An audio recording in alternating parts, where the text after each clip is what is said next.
And just joining. Okay, that is our cue. So we'll go ahead and get started. My name is Kaylee Major, and I would like to welcome everyone here on behalf of Women in the Environment's Portland Professional Development Committee. Thanks for coming. This is our summer tech talk all about microplastics. Today, we're going to be hearing about microplastics as a contaminant of emerging concern from some of the Pacific Northwest's leading scientists. I really want to thank everyone who's helped make this event possible, including other members of the Portland Professional Development Committee, the Communications Committee, our sponsors, and of course, our speakers. Today, we're joined by 3 microplastics experts who will be sharing some really great information with us about this emerging contaminant. As a note, please hold all your questions for the end until after all 3 speakers are finished, and feel free to go ahead and enter questions into the chat box as they come to you, and we'll address them after the talks. And so with that, if we can have our first speaker, Dr. Beckler, share her screen, and I think we'll get started. All right.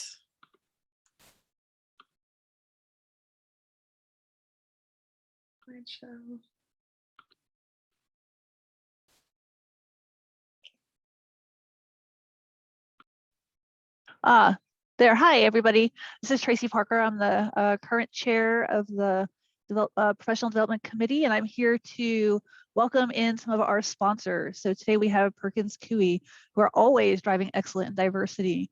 At Perkins Coie, they believe diversity and inclusion are essential to attracting best talent and providing the best results for their clients.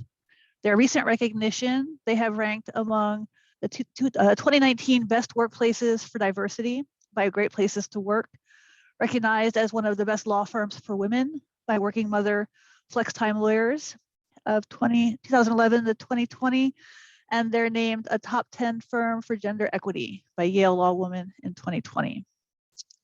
Could you go to the next slide? Also, we have Farallon Consulting.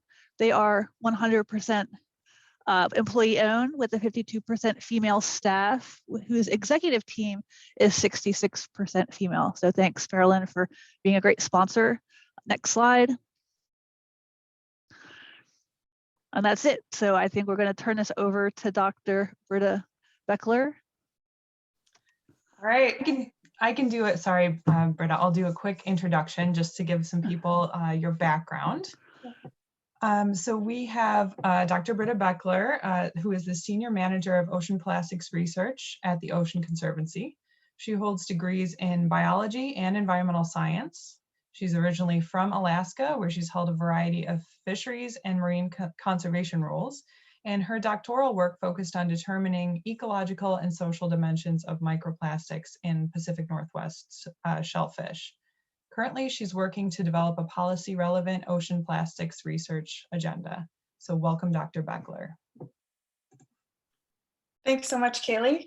I'll go ahead and get started. And thanks, everybody, for having me this evening.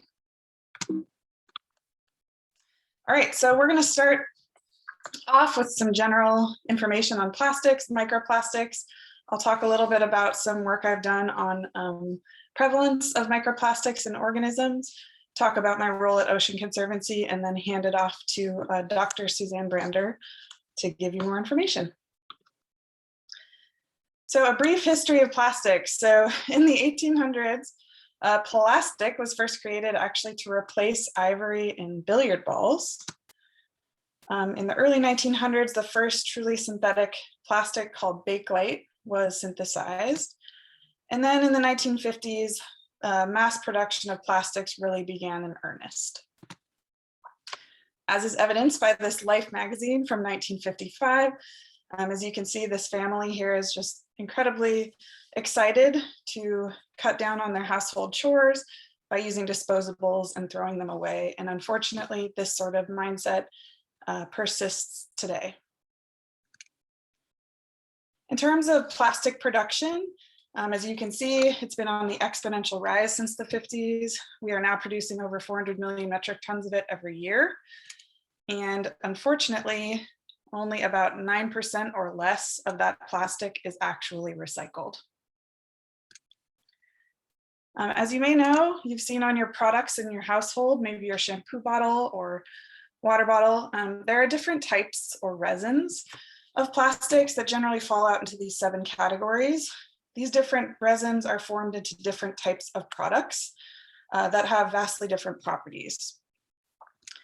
And when these different plastics enter the environment, they have different densities, so we expect them sometimes to fall out differently.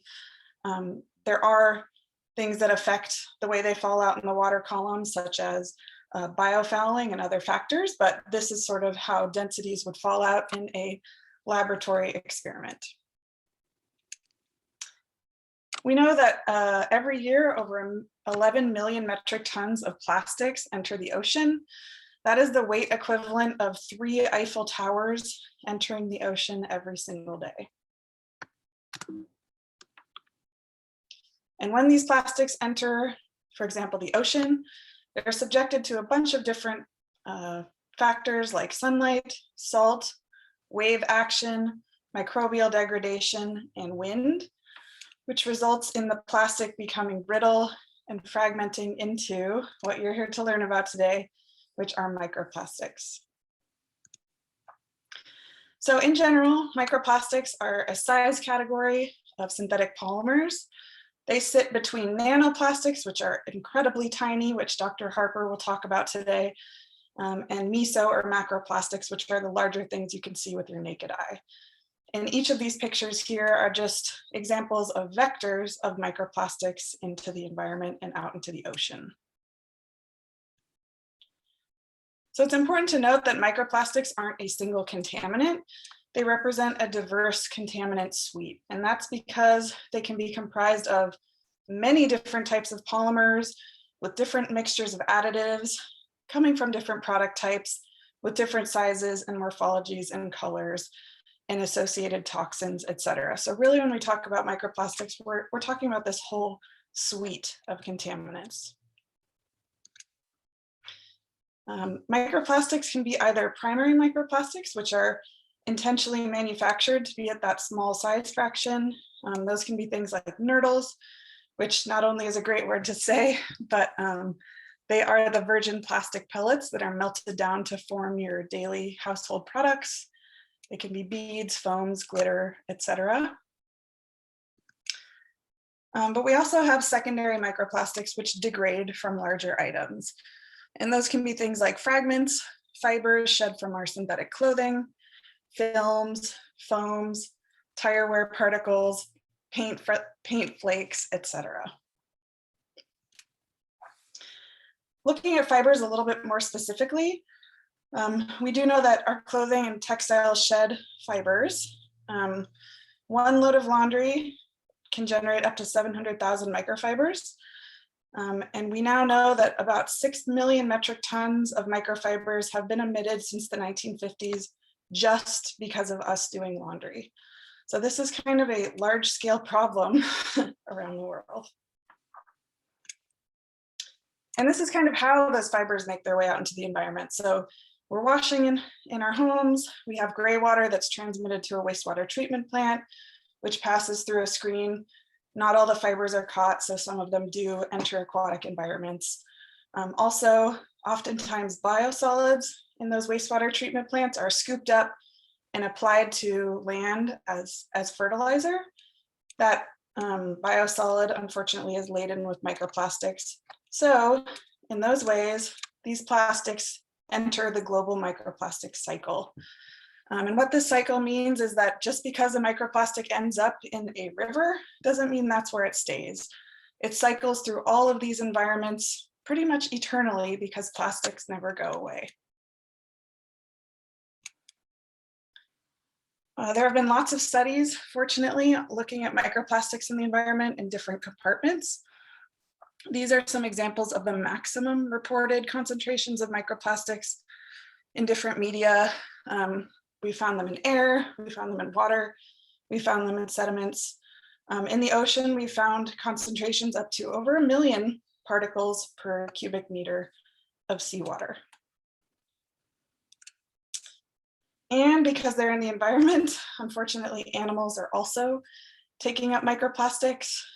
We know that over 1,500 species across terrestrial, freshwater, and marine environments have ingested plastics of any size. Over 220 of those species specifically have taken up microplastics, but that number is growing every day. So we do have sound evidence, but there's definitely still a lot of work and research that needs to be done.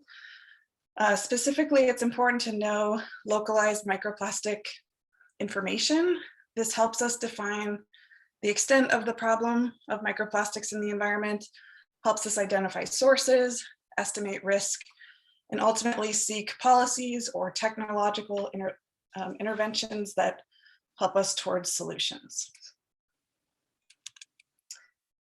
So what's the problem with animals taking up microplastics at all?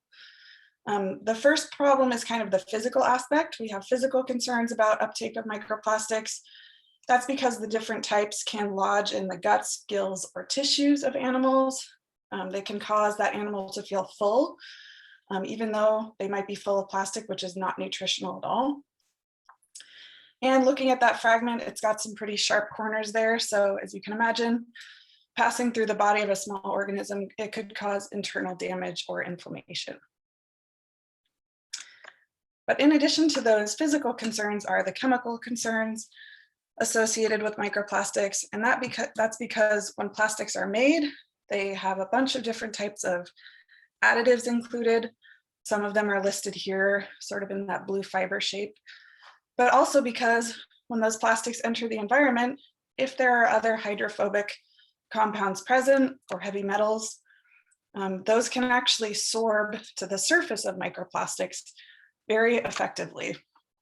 And one study showed that plastics can concentrate contaminants up to 1 million times more than concentration.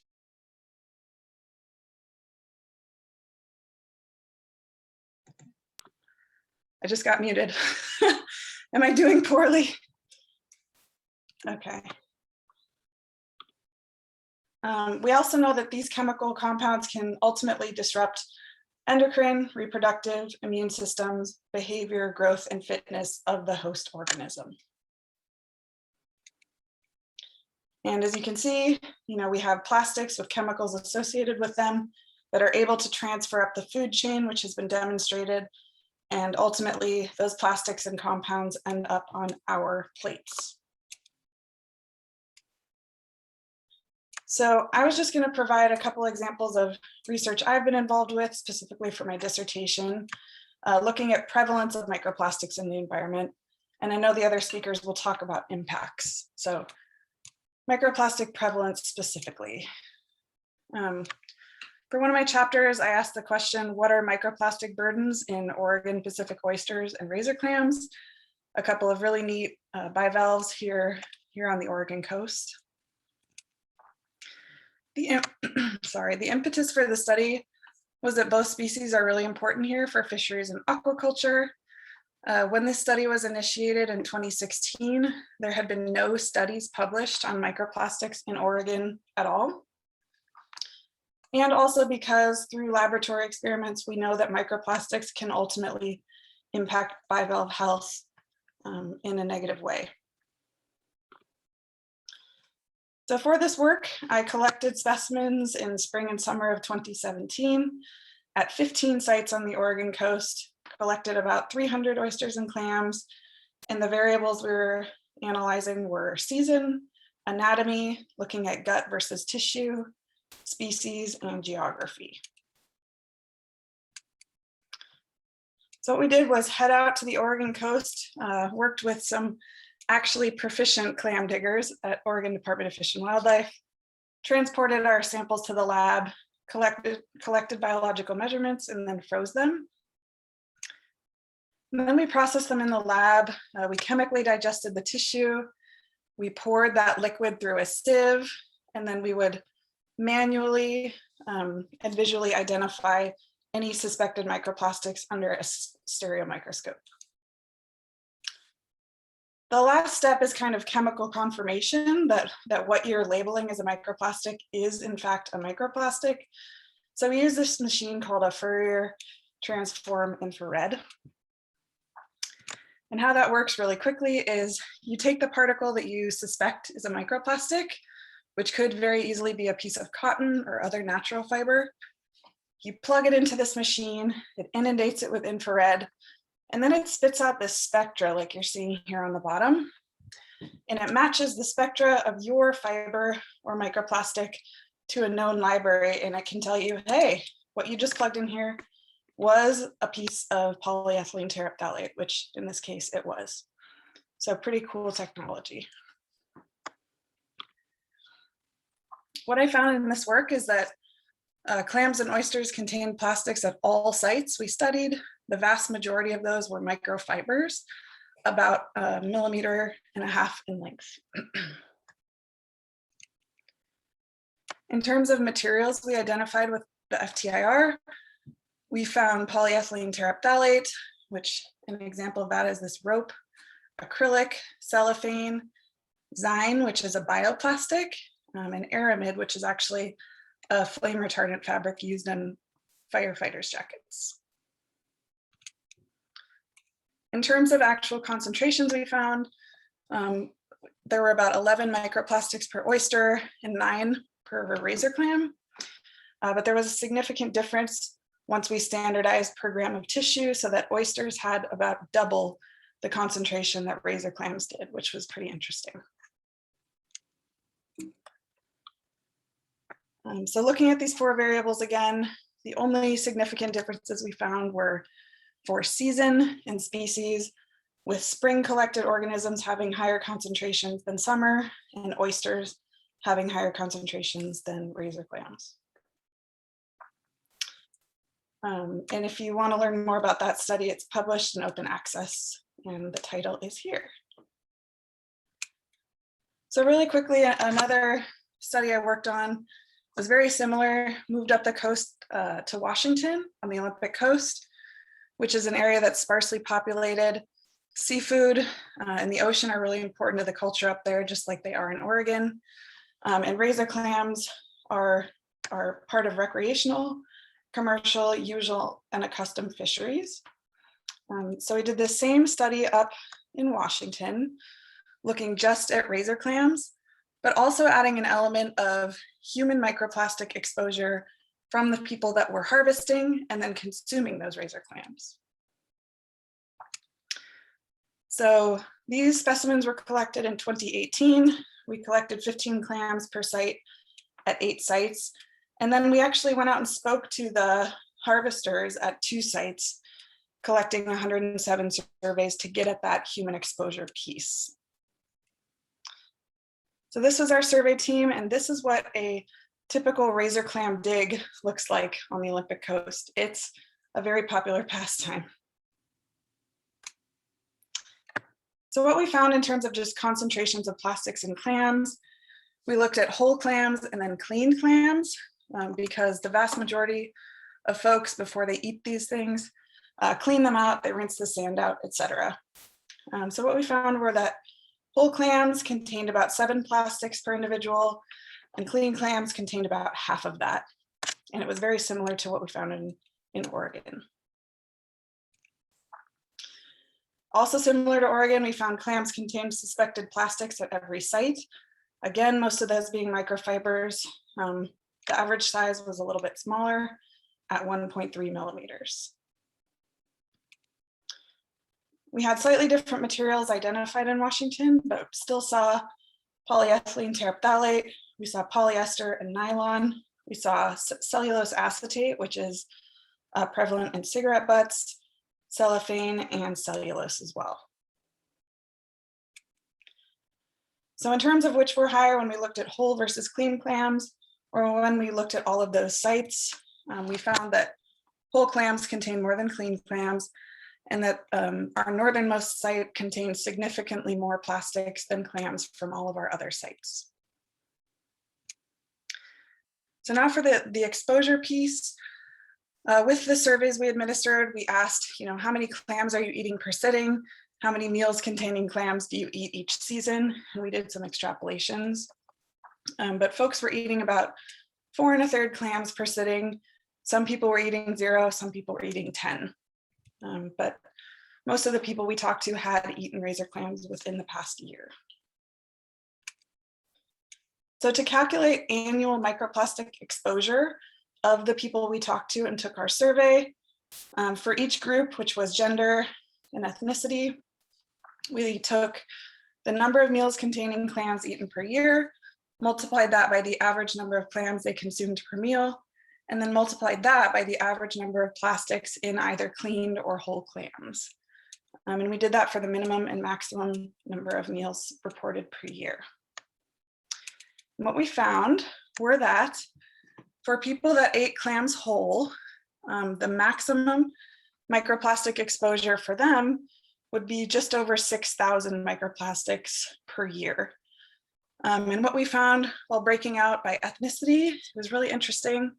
Native American and Alaskan Native respondents had a higher minimum exposure than some of the other ethnicities we analyzed. But for cleaned clams, as you'll remember, those were the ones that were rinsed before being sampled. That range was cut in half. So the maximum exposure of somebody consuming these clams every year would be about 3,000 microplastics, which again is half the exposure of those that consumed whole clams. So just to put it in context really quickly, what does that mean? There have been 2 other studies looking at human exposure from eating bivalves specifically. One of those was in Europe, where they estimated an adult that consumes bivalves there is exposed to about 11,000 microplastics a year. And in China, that's an order of magnitude higher. So we're kind of on the lower end of the spectrum there. And for even more context, a report came out this year estimating that an adult will consume about 292,000 microplastics per year from 8 different sources of food and water and from what we inhale. So that's to put those numbers into context. But again, we're still working on what that means for risk. What does that mean for our human health? And this is, the paper was published last year. Feel free to take a look at it if you're interested. Dr. Brander was a co-author on it as well. Okay, so now the last piece is just talking about my role at Ocean Conservancy and what we're doing, working on plastics, microplastics, and larger plastics as well. So one study we're working on is we're trying to characterize microplastics in the human food system. So right now we're conducting a study looking at microplastics in common store-bought food items, specifically animal proteins, seafood items, and then plant-based protein analogs to those items. And we're hoping that our results from this can help inform the human risk piece, because again, there are a lot of questions about microplastics in commonly consumed foods. Another thing we're working on right now is a survey of the US public. We're using a national panel online to gain insights on what people in the US know about microplastics and ocean plastics. What are their perceptions and concerns? We're trying to get information on their level of interest or support for new plastic reduction measures. And then this information is also going to help us get at that exposure question for them. We're getting information on consumption rates of these different proteins I just presented, so we can get at exposure. We also just released a report on pandemic PPE earlier this year. Through our International Coastal Cleanup, our volunteers logged over 100,000 items of PPE in the environment in 6 months last year. And how that's relevant to microplastics is that face masks were the most common item found. And we know that up to 400,000 tons of pandemic-related face masks could end up in the ocean within a year. We know one face mask can shed over 173,000 microfibers per day. These are made out of plastics. And then while weathering, that mask can cumulatively release billions of microfibers into the environment. And a few other areas of focus for me and my team at Ocean Conservancy right now, we're looking at paint as plastics because paints are made of polymers. Polymers are plastics. We're looking at perceptions and behaviors of people and how they're dealing with plastics. We're looking at the connections between climate, plastics, the ocean, and people. We're working on trash capture through riverine trash capture devices. This is one we have in Vietnam. And then we're also exploring microplastics in transportation, like tire wear particles, plastic roads, etc. And all of the science we do at Ocean Conservancy is meant to ultimately inform policy, like the Break Free from Plastic Pollution Act. And that is hopefully working towards a healthy plastic-free ocean. So that is all I have. Thank you so much for listening. And I will stop sharing. Thank you so much. That was really interesting. It was really amazing, all of the different different projects that microplastics are, involved in or touched. They're just everywhere. So if we can go ahead and have our next speaker share her screen.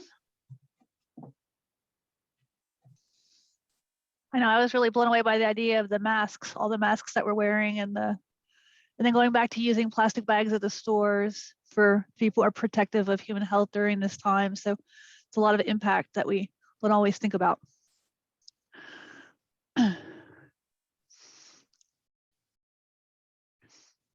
And I will introduce a couple more of our sponsors as we get started to listen to Suzanne. So first, we have Landau Associates. They have been supporting WE since 2009. They are environmental, geotechnical, and a permitting consultant facility. Right, next slide.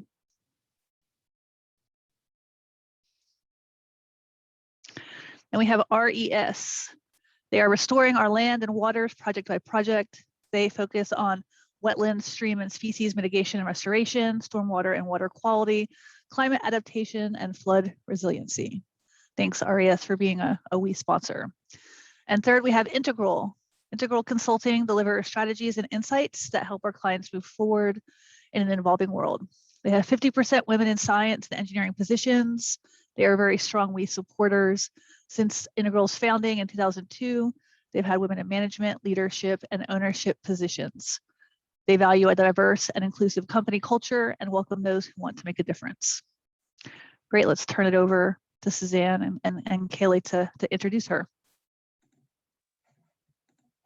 Great. So our next speaker is Dr. Suzanne Brander, and she's a faculty member at Oregon State University. She holds degrees in toxicology and pharmacology, as well as environmental science and policy. She has a variety of research interests, but one of them is focusing on determining the effect of emergent pollutants like plastics on aquatic organism. And she studies that from the molecular level all the way up to the level of the population. Her research is funded by EPA, the National Science Foundation, Oregon Sea Grant, and the California Delta Science Program. Dr. Brander has presented on plastic pollution to the legislature in Salem, Oregon, and on Capitol Hill in Washington, D.C. So welcome, Dr. Brander. Thank you so much, Kaylee, for that introduction. And today, although I am primarily a toxicologist and biologist, I'm going to mainly be talking about risk assessment and how we're using some of the data we've collected both in the state of California specifically, and then I'll branch out to global efforts to get at what the true risk of microplastic exposure is and to try to put that into a format that we can use to move forward with legislation to potentially regulate microplastics. And so first I'll talk about efforts in the state of California that I've been involved in, and then I'll bring it back to more local efforts, both in the state of Oregon and the state of Washington, bills that have been passed this year. So first, I'll give a brief introduction. Dr. Beckler gave a fantastic talk on why we're concerned about microplastics, the exposure, potential effects, where it's showing up, how persistent it is. So after my brief introduction, I'll give a talk about the California Ocean Science Trust Report, and then move on to talking about another effort, which is called the California Microplastics Health Effects Workshop and Working Group. And both of these efforts are part of legislation that was passed in 2018 in the state of California that is bringing scientists together to get us to help them move forward with the assessment of risk. And then I'll talk about next steps and some examples of new legislation in the Pacific Northwest. So we talked already a bit about what we know about toxicity, and we know a lot, but we don't quite know enough yet to really be able to definitively say what the risk is, particularly to humans. There are still a lot of data gaps, but there are also data gaps in terms of what we know about aquatic organisms, even though there are more studies on marine and freshwater animals than there are on mammalian models or humans. So to boil it down to kind of the basics, we know that size and shape appear to influence toxicity in lab studies, and that shapes like fibers can be more toxic than other shapes such as fragments or spheres. And as you saw from Dr. Beckler's talk, fibers are very frequently detected in the environment, not just in bivalves, but in other organisms too, such as fish and zooplankton. We know that polymers across different sizes and shapes, and remember, when we're talking about microplastics, we're talking about things that are 5 millimeters and smaller, but often much smaller than that in terms of what we deal with in the lab, what we pull from organisms. It's usually plastics that are less than 0.5 millimeter in length. So another thing that we see commonly across studies is that microplastic exposure causes cells to produce reactive oxygen species, like hydrogen peroxide, for example. And those reactive oxygen species can cause structural damage to cells. And if the exposure is severe enough, that can scale up to effects on tissues or on the organism itself. And Britta referred to this, but food dilution really appears to be a major mechanism of toxicity in aquatic organisms. And so, like she mentioned, they're taking in plastics instead of taking in food, and that means they're absorbing fewer nutrients from their food potentially, and it's also creating this sense of false satiation. So that's all I'm going to say about toxicity, but I bring these major points up because these major mechanisms that the field is sort of converging on as some of the biggest concerns with microplastic exposure are kind of what the group of scientists working for the state of California have built the process, the risk assessment framework that we're using to move forward in that state. So I'll talk a little bit about what's been going on in California. And like I said earlier, humans are exposed, but far less is known about toxicity. So the slide is a little busy, and I'll walk you through it slowly, but to boil it down to the basics here, there were 2 state bills passed in the state of California at the end of 2018. And these bills really arose because of the growing concerns about the ecological impacts of microplastics, as well as potential impacts on humans, which it's still kind of potential, and we're trying to figure it out. But these 2 state bills that underlie all of the activities I'll describe going forward are State Bill 1422, which was enacted and requires the state to adopt a strategy for monitoring microplastics in drinking water. And this includes adopting a definition of microplastics in drinking water and a way to measure them in the drinking water. And so there has been a lot of effort, not just on the risk assessment side, figuring out how much we should be concerned about, but also on the side of working with municipalities to help them figure out how to extract and to measure microplastics in the drinking water that they're then putting out to their cities and counties. And so there's a group of experts that I've been involved in that's currently considering a health-based guidance level talk a little bit more about that as we go forward. And on the ambient water side, there's State Bill 1263, which is down here at the bottom. And this is the statewide microplastic strategy. It was also enacted at the same time. And it requires a microplastic strategy going forward to be submitted to the legislature by the end of this year. And that strategy needs to be implemented by December of 2024. There's a little bit more wiggle room with this bill. The bill on drinking water requires for there to be a strategy in place by summer of 2021, and that deadline has been extended slightly, but basically is they're coming to that as we get into the fall. A major accomplishment thus far is that California was the first state in the US, and I believe the first place potentially globally to come up with a definition for microplastics in drinking water. And they define them as solid polymeric materials to which chemical additives or other substances may have been added.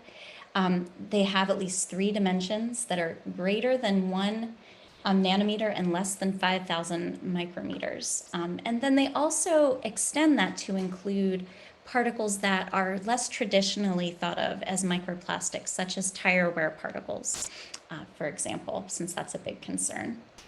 So to summarize what the state level actions have been over about the past year and a half, there are 2 major sets of sort of initiatives that have been put forth. The first was a science advisory panel convened by the Ocean Science Trust.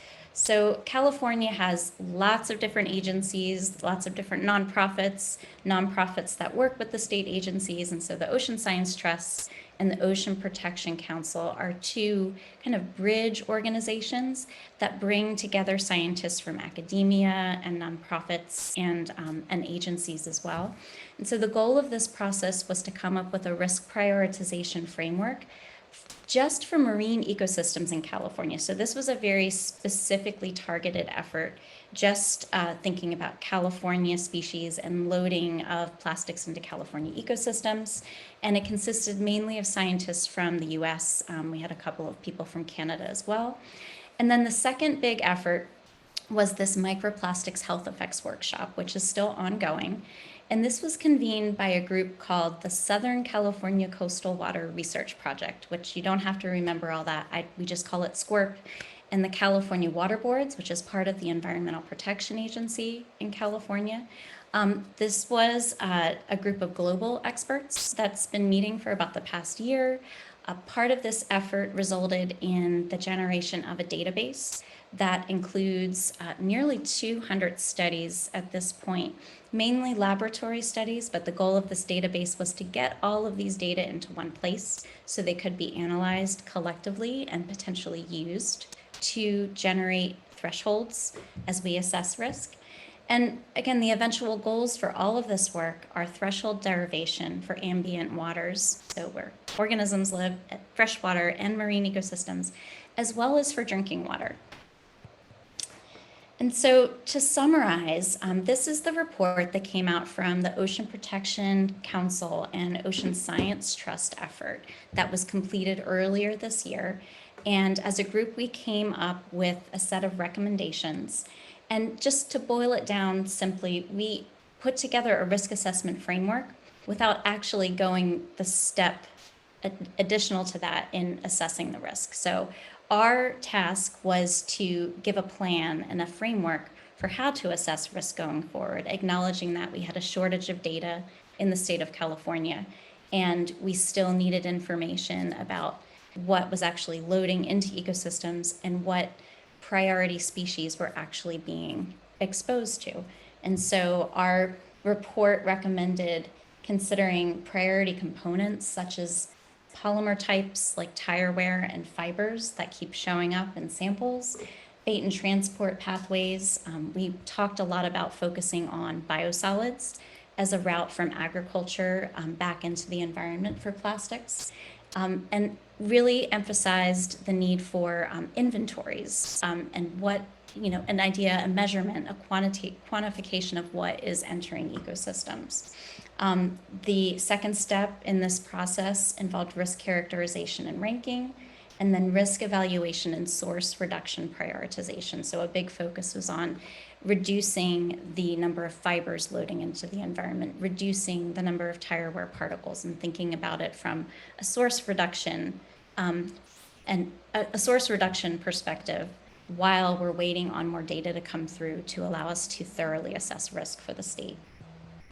So for the Microplastics Health Effects Working Group, again, there were two focuses here, and the first was on ambient waters.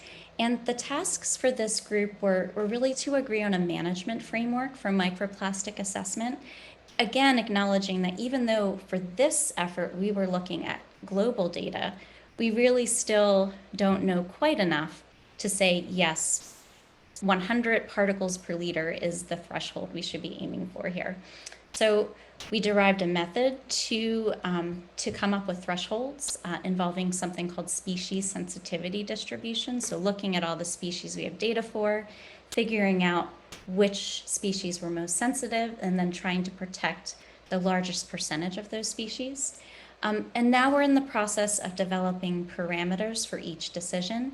And there's also been a big focus on quality assessment and quality control, because if there's anything we've realized throughout this whole process is that this is the first time a group of scientists have really come together to nail down which components of a study on microplastics are really required and necessary for that study to even be able to be considered for the assessment of risk. So a lot of what is going to come out of this group are research recommendations for other scientists. What should we do going forward to make our data stronger and better so we can better assess risk? And so just to give you an example of what a species sensitivity distribution looks like, I have one here for cadmium. This is just an example from another paper, but you're basically looking at the proportion of species affected, looking at the concentration of whatever the pollutant is, and often your cutoff is something called a hazardous concentration for 5%. And so that means that you're protecting, everything that's above about this line. It's kind of a typical regulatory cutoff being used.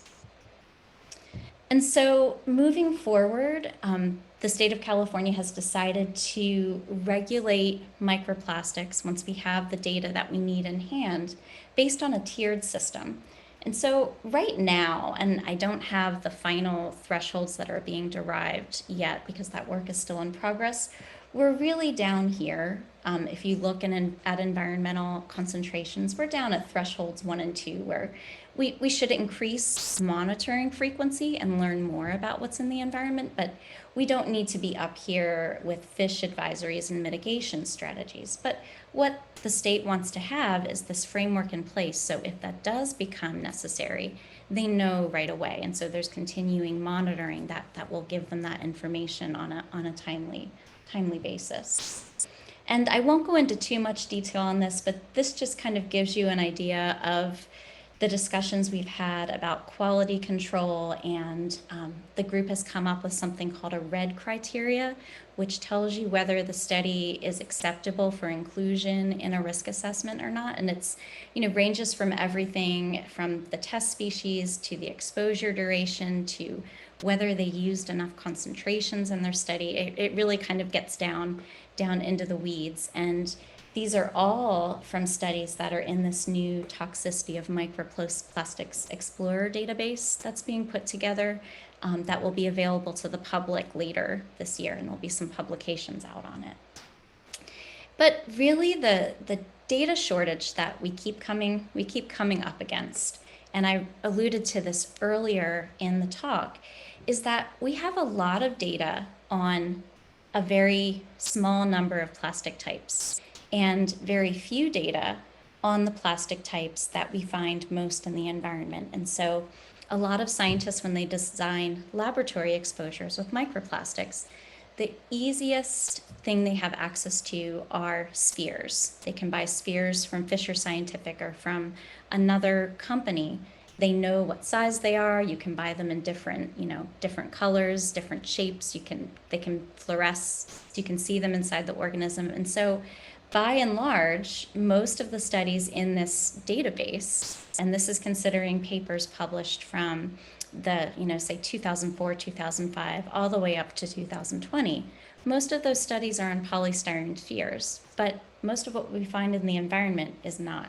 And so right now, the big gap is that we need more studies on this everything else category, in particular fibers. And so that's kind of been the main challenge of moving forward and actually coming up with solid numbers for these risk assessment tiers. And you can see fibers are, very few study on fibers compared to everything else as well. So what about drinking water? And this is an effort that is a little bit further behind the ambient groups work because there's just less data on human exposure, particularly human exposure in drinking water.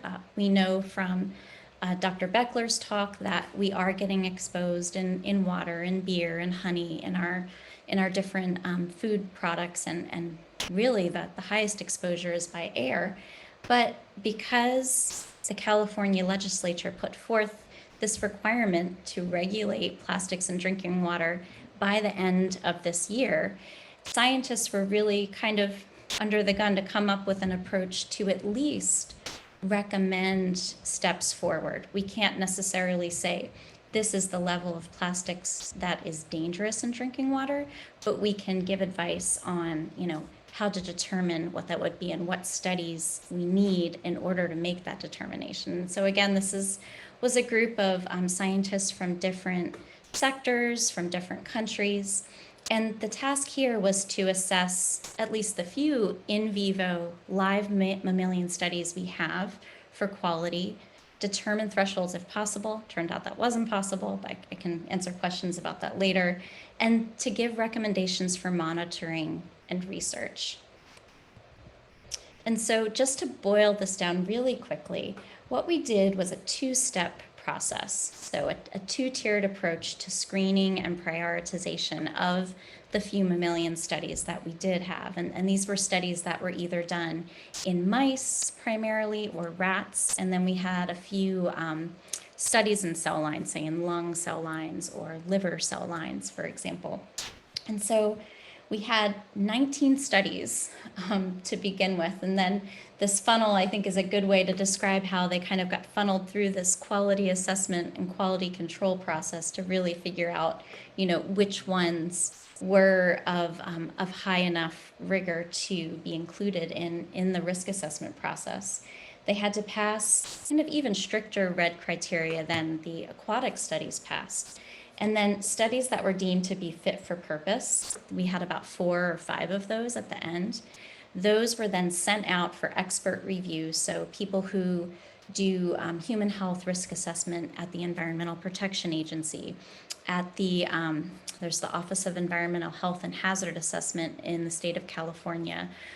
The studies were even sent to human health risk assessors who work for industry. And for academia, so to try to get a balanced set of opinions on these different studies. And so that's a process that's still in the works. But basically what's going to result from this is a recommendation for research going forward, so a firm threshold can be determined in the future. And again, we're running into kind of the same challenge with the mammalian studies as we did with the aquatic studies, in that there are lots and lots of studies on polystyrene spheres. But when you look in human tissues, that's not necessarily what you find. You find a lot of fibers, you find filaments, you find the occasional sphere, but it's less common than a lot of these other plastic types, which I'm again calling the everything else. So in summary, the OST report has been finalized. That's now public, and that's now being used to try to promote steps forward for source reduction, as well as for funding research to inform the state of California on what's loading into the environment, what exposure levels are in species that are native to the state of California. And on the other side, for the Microplastics Health Effects Workshop, ambient threshold derivation is almost complete. There's plans for additional research and consensus building. Drinking water is kind of at a slightly further behind stage, but is getting there. And there's also a plan for monitoring and research. And a lot of what's going to come out of that group are recommendations for how to move forward. We're not necessarily there yet, but feel as a group that we have a much better idea of what is needed to move forward and to better understand the toxicity of microplastics. So there'll be lots of publications coming out of that group in 2022. And then California is still moving forward with legislation on packaging and recycling. And really, they were probably one of the first states to put some of those single-use bans into effect. Like I think they banned plastic bags back in 2007. So they're trying to move forward from just thinking about single-use bans to thinking about how we really assess what the risk of this is. And then just quickly moving back to the Pacific Northwest, since I've mostly talked about California today, and talked about California because I think they really have laid out a playbook for how other states may want to approach this problem. And it may differ depending on a state's size and resources available, but the way they were able to connect scientists from different sectors and different parts of the globe really brought together a unique collection of perspectives that I think was really useful in working through this kind of thorny, we'll call it a wicked problem for sure. But both Oregon and Washington have moved forward in 2021, even with everything else going on in the world and the pandemic. And Oregon has actually recently passed this Plastic Pollution and Recycling Modernization Act, which will kind of overhaul Oregon's outdated recycling system. And the most exciting part of it for me is that down here, it says, producers will be obligated to make sure materials collected in Oregon reach responsible end markets. So they've built in producer responsibility, which is a huge step forward. And then in the state of Washington, there was also a bill passed a couple of months ago. This was passed in May, and it reduces use of single-use utensils, bans polystyrene, and is also working towards promoting more efficient recycling, which is really, these are great steps forward. And moving forward with single-use bans is probably the first step in source reduction, and then maybe even moving towards evaluating potential source loading into the environment in these states, and potentially even risk assessment. So exciting things on the horizon. So I'm going to finish up there to make sure Dr. Harper has enough time to talk. But before I finish, just want to thank main funding source for this work, which is the National Science Foundation, and the Pacific Northwest Consortium on Plastics, which I co-lead with Dr. Harper, and she'll be talking about more on the toxicity side of things and some of the work we're doing for that project. And again, I'm at Oregon State University, and I have my Twitter and our Instagram handle for our research group if you're interested. Thank you so much.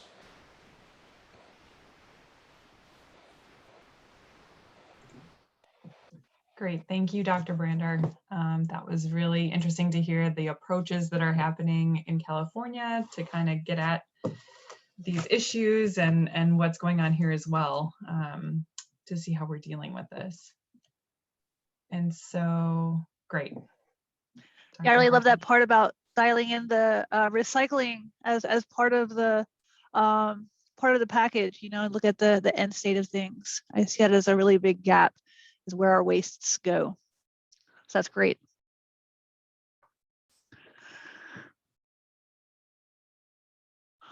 All right, and now we'll have Dr. Stacey Harper coming on to do her section. Let's see, and I see, you have the slide up and I can see it, but it looks a little chopped off. Hold on a second so I can, right, there we go. I can see it now. Perfect. So for our last set of sponsors, and we appreciate our sponsors so much. They really help to drive us to have these great events, to in person eventually, and Zoom here. So we'll thank Stantec, who loves to design with the community in mind. They were founded in 1954 with 22,000 global employees in 350 locations worldwide. They are one of the top environmental firms from 2020 and also best employers for women in 2020 by Forbes. Thank you, Stantec. And then we have Pearl Legal Group. They are a boutique environmental law firm in Portland, Oregon, who provide highly specialized representation on regulatory and litigation matters. So thank you, Pearl. And then finally, we have Kennedy Jenks. Kennedy Jenks is proud to be a sponsor in Women in the Environment. They are a leading water and environmental engineering firm. They deliver innovative design, construction, and technical solutions for public agency and industrial clients. With a century-old legacy for superb service, oh, I have to get that box out of there. Our 400 employees, their 400 employees partner with clients around the nation, with offices in Seattle, South Puget Sound, Portland, and the San Francisco Bay Area, where all of our current WE chapters are found. So thank you, Kennedy Jenks. And also I'd like to have a shout out to Jacobs. Jacobs was not able to provide a feature slide, but they are one of our sponsors for this event. And so wanted to make sure that they had their moment also. So thank you, Jacobs, also for supporting WE. Now I'll turn it over to Kaylee for introductions. Great. And so our final speaker is Dr. Stacey Harper, who is a professor at Oregon State University in the School of Chemical, Biological, and Environmental Engineering, and in the Department of Environmental and Molecular Toxicology. Dr. Harper's research focuses on the toxic potential of different nanomaterials, including nanoplastics, to a variety of organisms.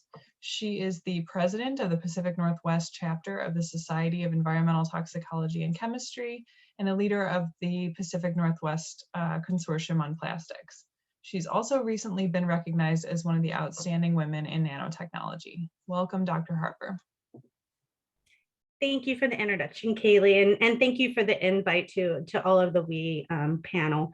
So today I'm going to focus a little bit more on the toxicology portion of micro and nanoplastics in the environment, and call out a little bit of specific things around nanoplastics, because I think we hear a lot about microplastics, and nanoplastics are probably even more likely to be in the environment at a greater quantity, but because we can't really collect them in the field right now, they're oftentimes overlooked. And I wanted to start by just giving a shout out to our Pacific Northwest Consortium on Plastics. So this is our kind of team leading group: Suzanne Brander, myself, Wayne Landis, who does our risk assessment portion. And then we have Dr. Langdon and Dr. Hawkyard that are out at Hatfield Marine Sciences, and they study oysters and mussels. And I'm not going to cover much on that today, but I wanted to kind of synthesize where the state of the science is around plastics. So Britta gave us a really good intro. And I think that, people in general can recognize there's obvious impacts from large scale plastics or macroplastics. And people can can see this and they can wrap their heads around it. But what people, I think, don't understand as much is that those plastics break down in the environment. And when they break down into smaller microplastics. And Suzanne has already given you kind of the dimensions there. We had a graduate student who went through and did a literature search using 3 widely popular search engines for the number of publications that are kind of in this field. And you can see the macroplastics are way up here with the vast majority of reporting being done on the macroplastic scale. When you get down to the microplastics, we see that these can be taken up by smaller organisms.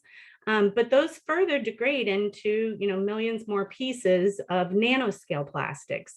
And at the nanoscale, they can not just be taken up into the organisms, but they can be taken up into the cells of the organisms. And so this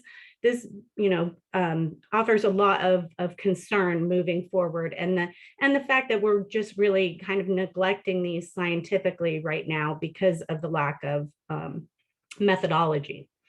So one thing that came kind of from my background in the nano field was thinking about the fate and transport of these particles. So my lab focuses primarily on freshwater systems, and Dr. Brander's focuses mostly on the estuarine into the ocean environments. And so, thinking about just changes in salinity between our experimental designs kind of led me back to, thinking about nanomaterials in the environment, and that the fate and plastic, or the fate and transport of these particles, is really determined by their propensity to kind of bind together and form larger clumps that might then get to a point where they're heavy enough to sediment out.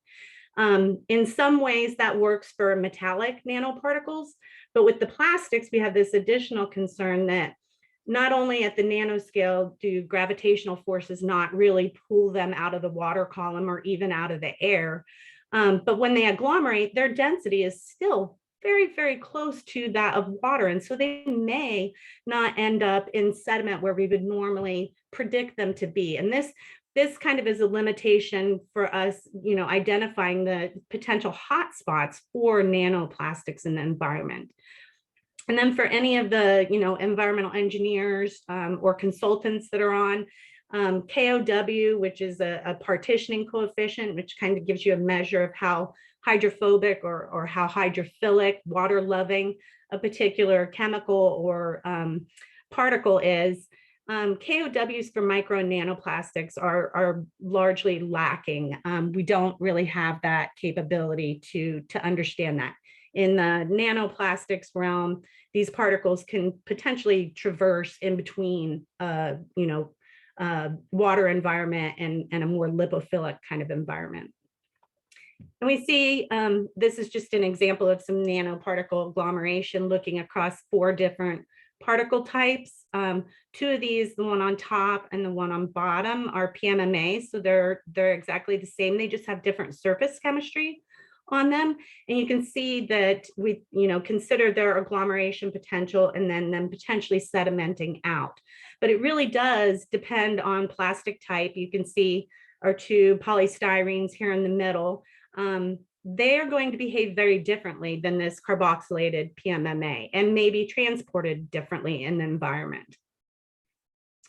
And Suzanne had kind of gone over this, the Tomex tool that they're building at SWRP and with the California Water Board. So they basically developed these 2 databases. And so I just wanted to highlight and give a shout out to them, because this should be coming online early this fall so that people can go in and actually test or utilize. They've developed a Shiny app with it so that you can go in and actually pick out the types of particles you want or the species you're interested in, and put in a bunch of criteria to get you information on at least what has been publicly available and vetted scientifically. So far they have 167 papers on aquatic organisms, 43 on human health that are either, mammals or different cell lines that would be representative of human health.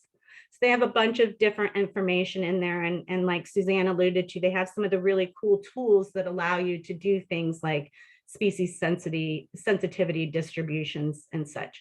And I put in Scott Coffin and Leah Thornton Hampton's email addresses. If it doesn't come out in the fall, you can contact them. Okay. All right, so research findings, and I really, Dr. Brander had gone over, kind of a summary of these, and there's really not a whole lot to add unless you start getting into the nuanced details of comparing a particular size or a particular shape. And so what I'm presenting here is just kind of the overall summary of what we see most commonly in aquatic species.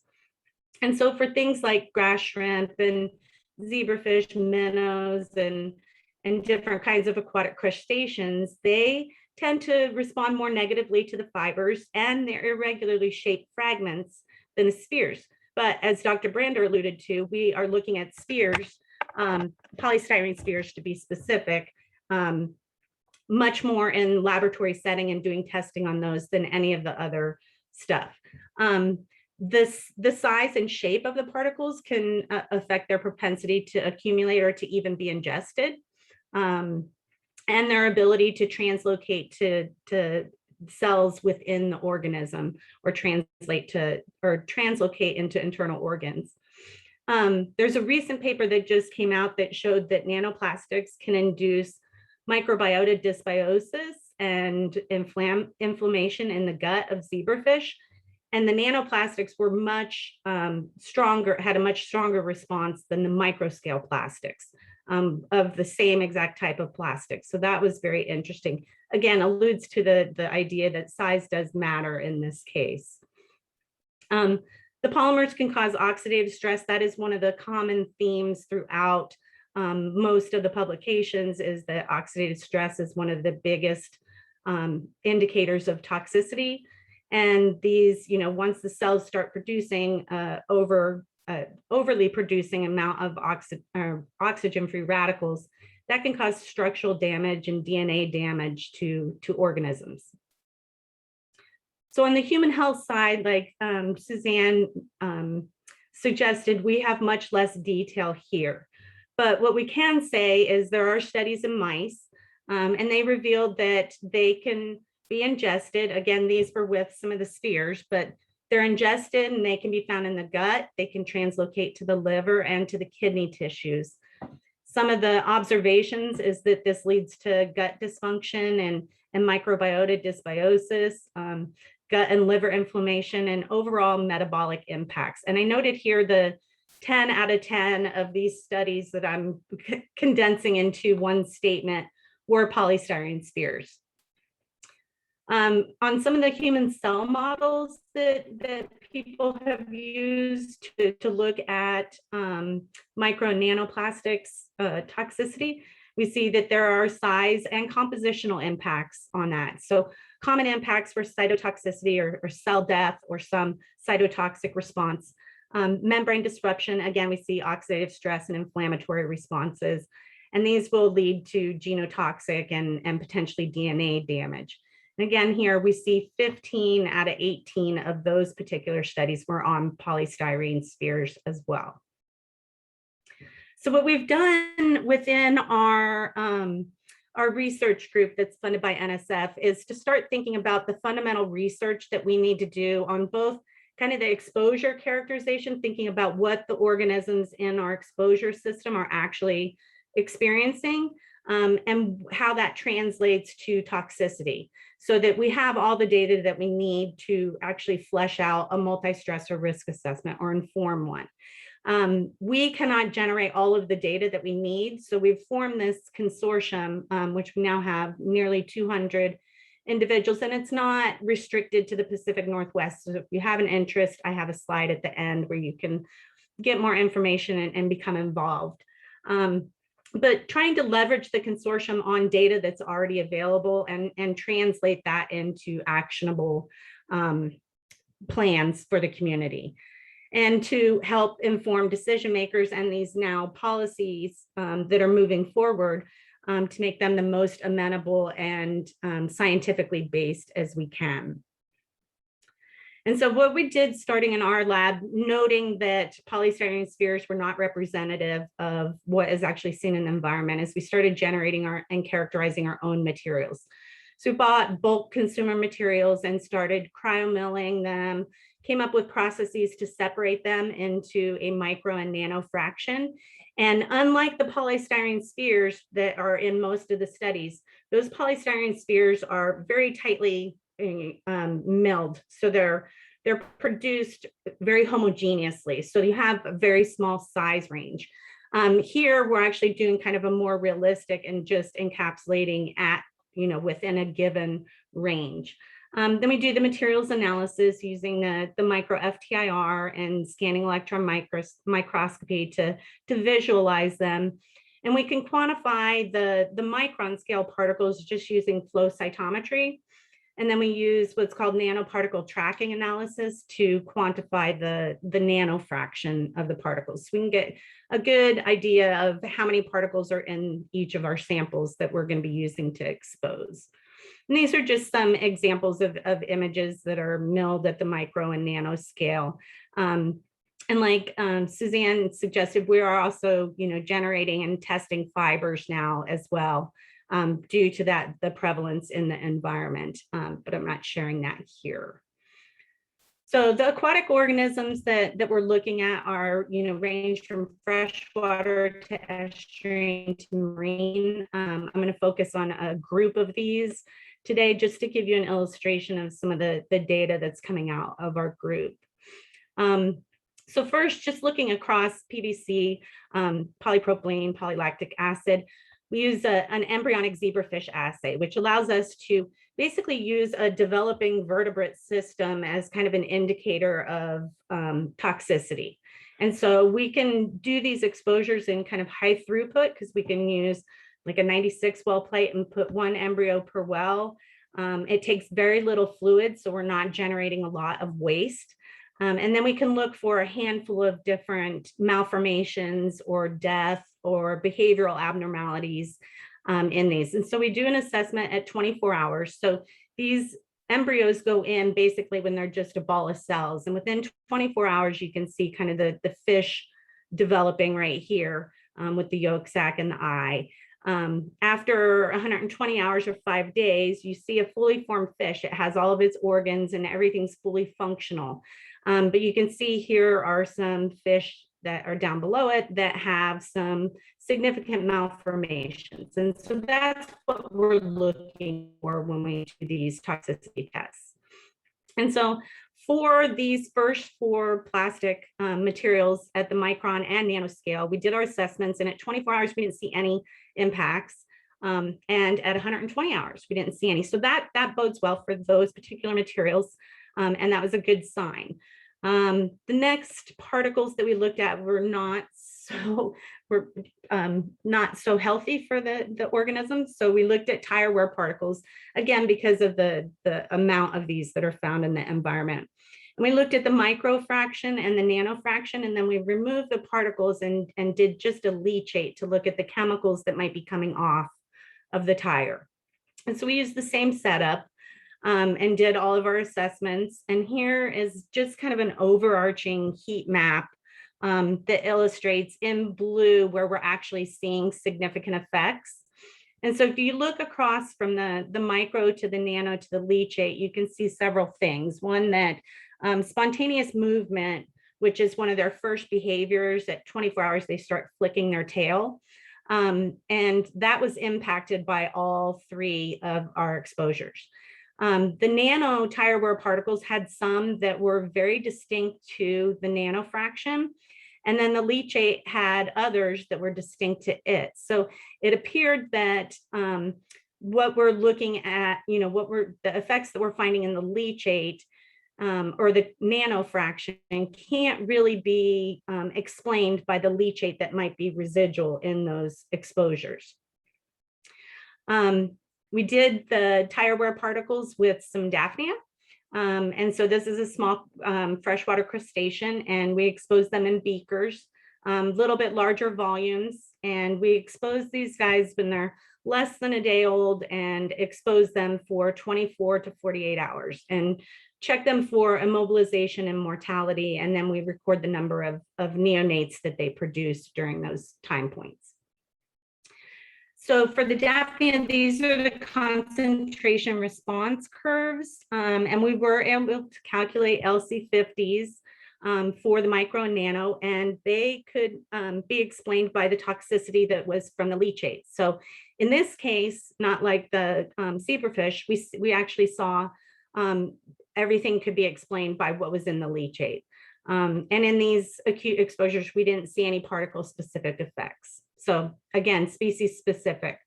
If we move to some of the estuarine species that have been studied in the Brander lab, they're using mysid shrimp and silverside fish and looking across different salinities to kind of the interplay between how salinity and concentration of particles might affect an actual outcome.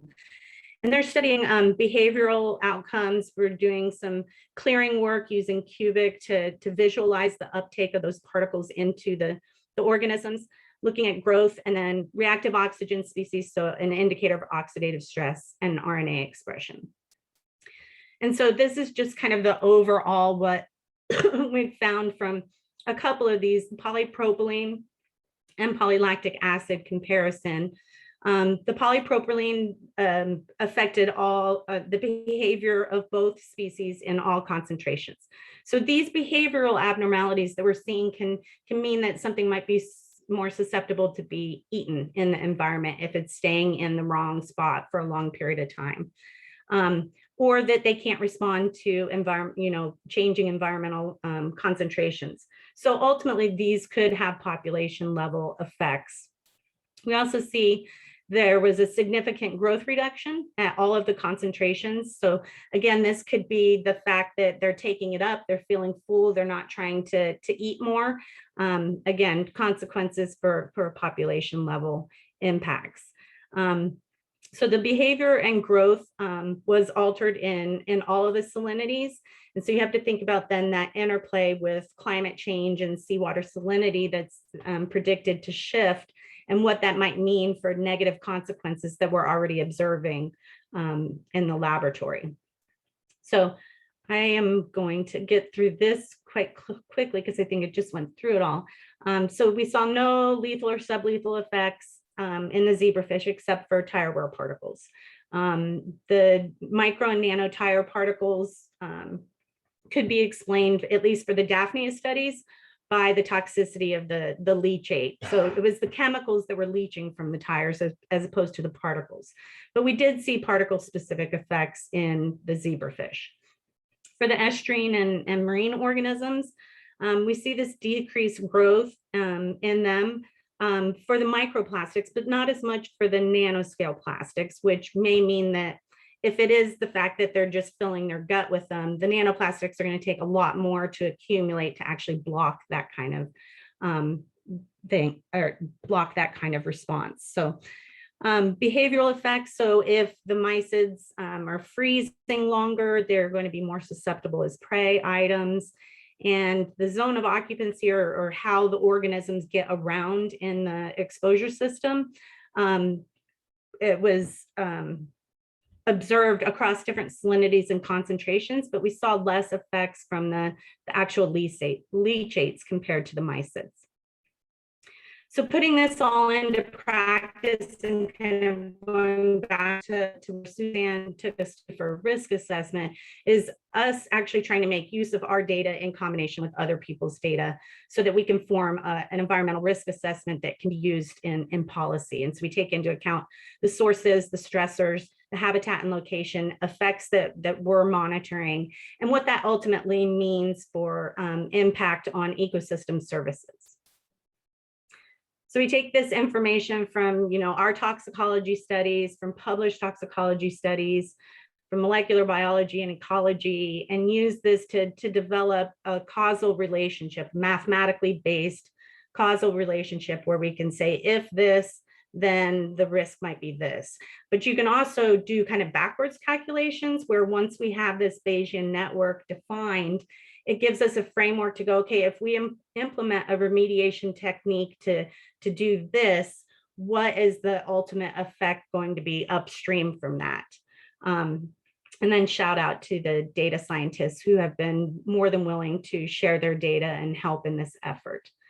So this is my last slide, and I wanted to just offer up that, we have this Pacific Northwest Consortium on Plastics. It's not limited.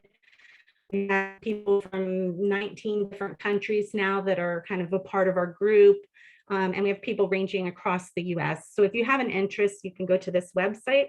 And our goal is really to bring together the people that need to understand and make decisions based on some of the work that we're doing. We discuss our research findings and we try and identify synergies. We have a lot of small interest groups that are focused, with a little bit more focused, that meet on a monthly basis. So again, if you have an interest, I welcome you to join that. And a last shout out to our funding agency, National Science Foundation, and then here are all of our social media aspects.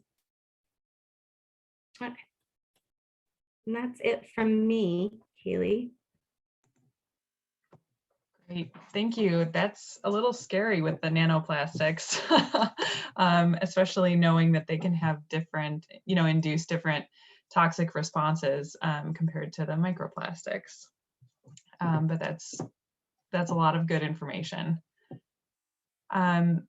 So now we have a little time for questions. There have been a few questions in the chat box. I'll just go through them.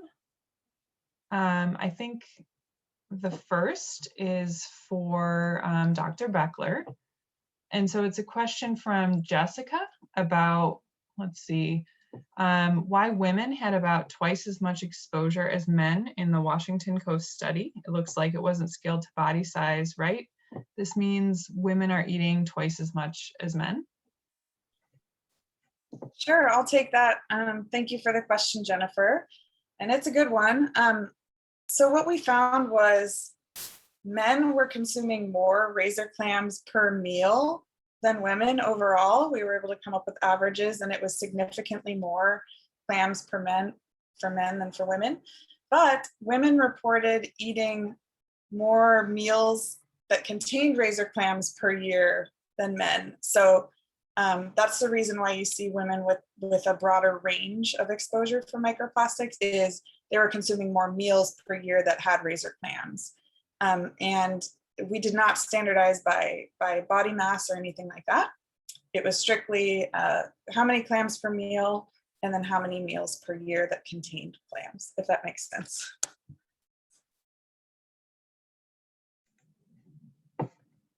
Great, thank you.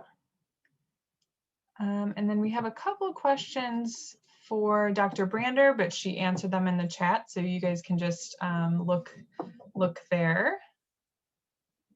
We have another question from Tracy for Dr. Harper. So nanoplastics is such a scary thought. How is this impacting our health? And then thank you for the panel for doing such important work. That's why we're studying it. We need to know, right? And if the consumer can actually get information that allows them to make a better decision for their own health, that's where we need to get to, right? And not just the regulators and trying to implement on that end, but to give information back to consumers of what the potential risks might actually be around what they're consuming.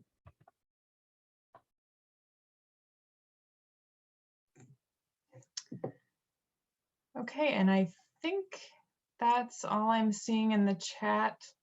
Oh, okay, we got another one. Let's see. Okay, so I'll give this one Dr. Brander.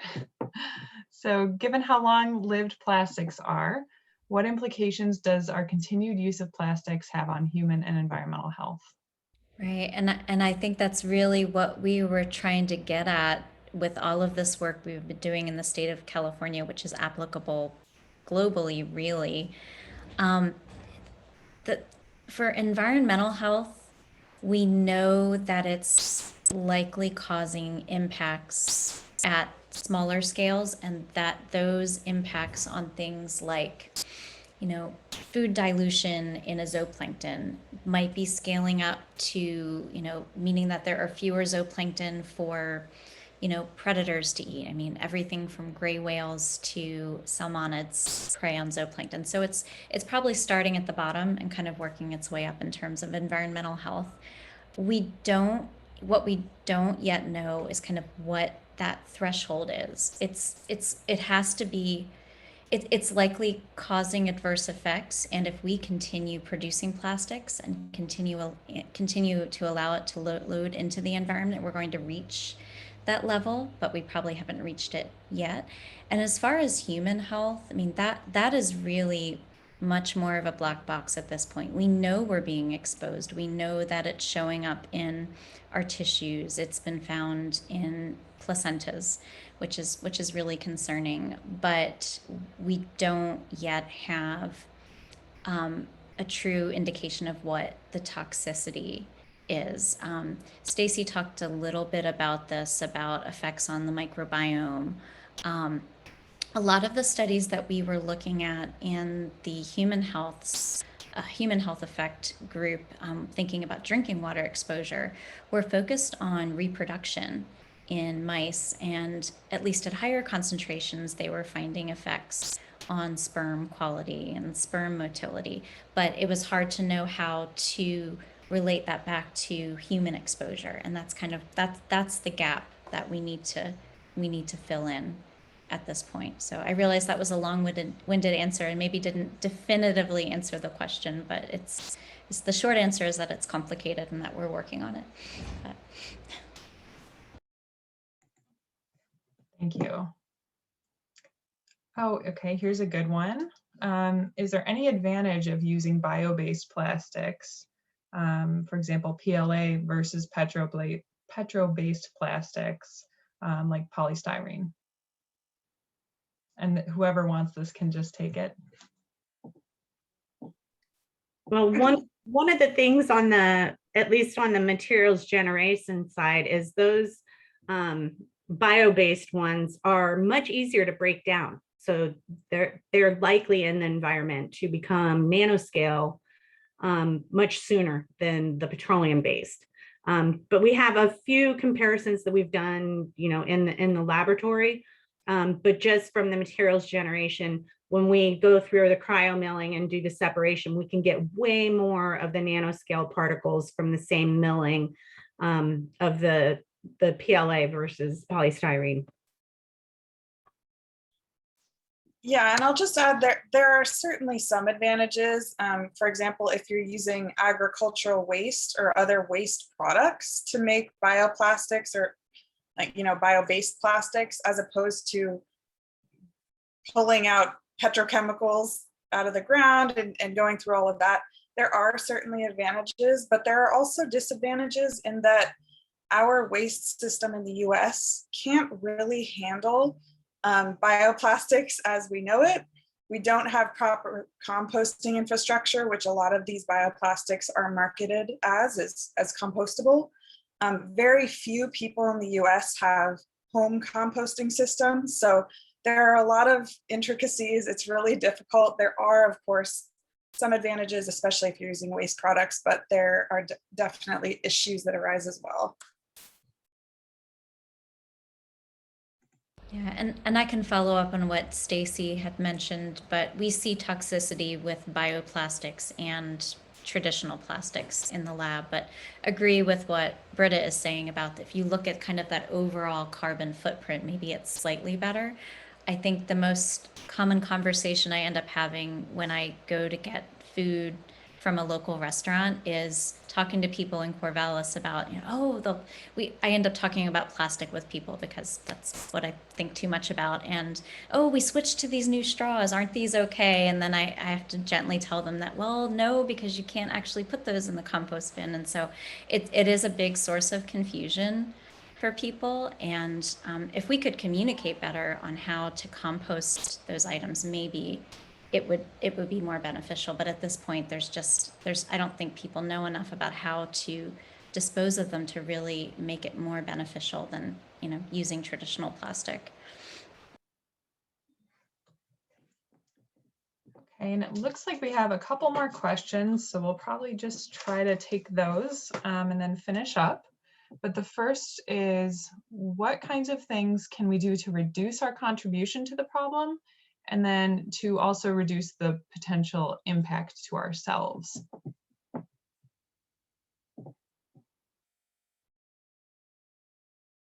Well, I'll start with a couple suggestions, and that's kind of thinking about just what we're doing in our daily lives.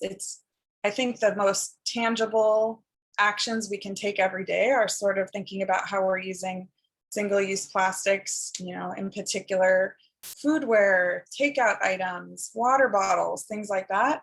The less we're using plastics, the less we're going to have to be pulling oil out of the ground and going through that whole greenhouse gas mess and then dealing with them throughout the entire life cycle to the point where we have physical pollution that's impacting organisms. So really thinking about how to be a conscientious consumer of plastics.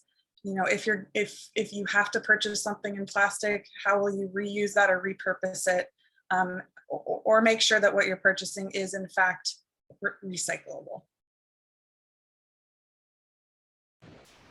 Another sort of somewhat easy thing you can do to reduce the amount of fibers that you're producing in your home and putting out into the environment is to put a filter on your washing machine to capture the fibers. And that's actually something they're talking about implementing for the entire state of California by 2024 or 2025, I think, is requiring all washing machines to have one of these filters to capture fibers, because that's one of the biggest sources of fibers to the environment. They get to wastewater treatment plants, they sink out into biosolids, or they are discharged with effluent and end up back in the environments. Just thinking of something concrete you can do to feel like you're making a difference, that would be another example.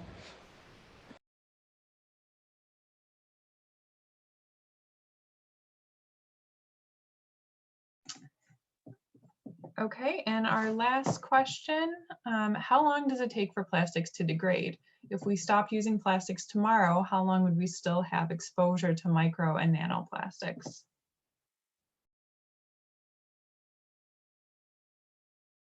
Do you guys want me to start? So 400 years, depends on the plastic type, certainly, but 400 years, and all of the plastics will eventually degrade into microplastics and nanoplastics. So the pollution that we're adding every day is going to compound, which is why when we do our tox studies in the lab, we go for environmentally relevant concentrations so far as we know right now, and then go above that, looking at kind of worst case scenario. If we continue on the trajectory, what will be the impacts? So good question. And the compostable ones aren't compostable in like 6 months. They're compostable in like 40 to 50 years. So when you talk about, you know, the bio-based ones that are compostable, that's really, I think, an epic failure in scientific communication. Yeah, and I'll add, we don't have tons of great information on degradation of specific products. There's kind of a lot of misconceptions about degradation out there right now because we aren't able to really test that in realistic conditions. So in some ways, we don't always know exactly how long something will take to degrade. But also remember that slide of the microplastic cycle that I showed, in that these plastics move from every compartment in the environment, from the ocean to the air, into organisms, back into freshwater, into soils. So unfortunately, that's probably going to persist for a very long time, even if we were to cut off our use and leakage of plastics into the environment today. So that it really needs to happen in order for us to have a habitable planet moving forward.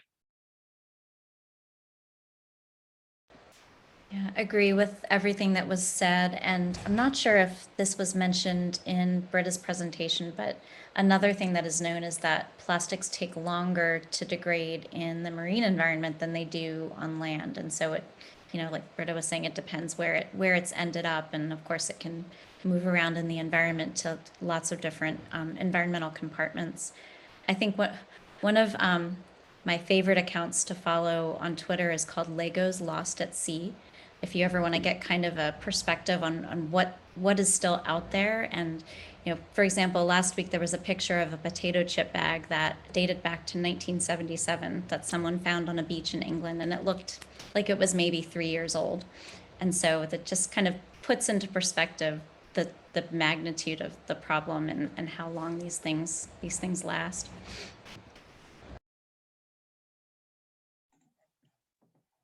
Wow, so I guess we really need to get to work on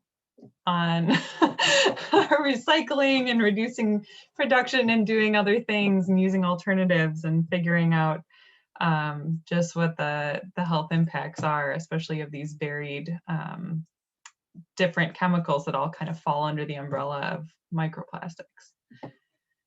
So I think that brings us to, we're a little bit over our time.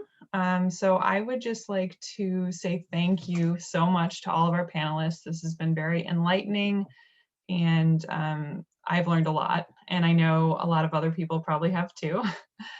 And also thank you to our sponsors and everyone behind the scenes here who kind of made everything flow and work in Women in the Environment. And with that, Tracy, do you have anything else to add?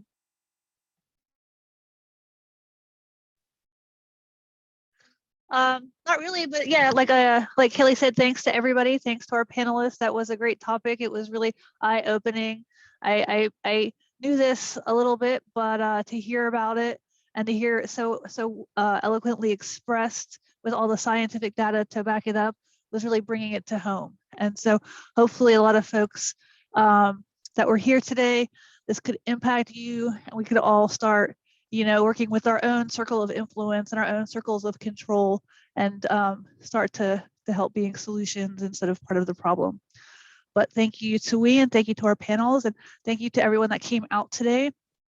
And until next time, thanks.